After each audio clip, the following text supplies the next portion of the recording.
the Fab Four's mop-top hairstyles, fitted leather boots, and Paul McCartney's fiddle Höfner bass from the band's grimy Hamburg days were all distinctive features of the early Beatles iconography. Similar to John Lennon's black and white Rickenbacker or Ringo Starr's swaying head motion as he played his kit on stage, McCartney's bass guitar was a distinctive feature of the band.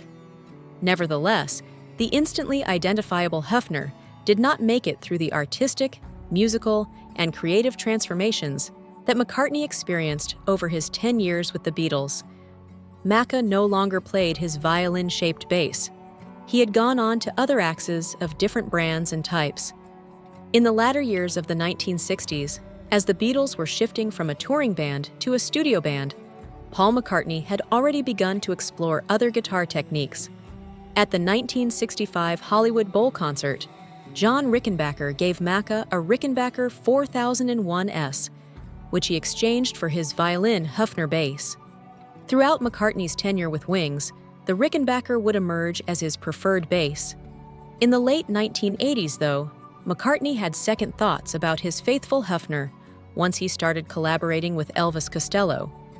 In the late 1980s, when Paul McCartney chose to play his famous Höfner bass again, he wasn't using the violin bass that had endured countless nights in Liverpool's dark and smoky Cavern Club.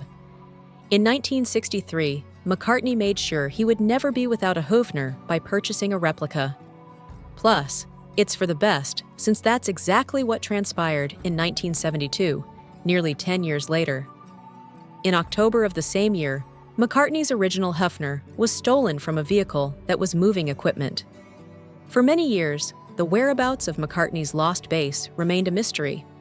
Not until 2018 did McCartney, with the assistance of Nick Wass, Scott and Naomi Jones, and Kathy Harrison, make a serious effort to retrieve the gone instrument. As a unit, they established the Lost Bass Initiative.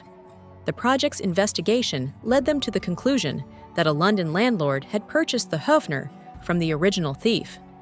Once it was passed down through the generations, the instrument was stored in an attic until word got out about the renewed hunt for the long-lost Beatle bass.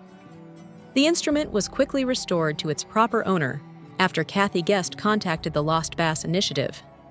Everything was okay once McCartney regained his bass, and Guest earned a substantial financial incentive.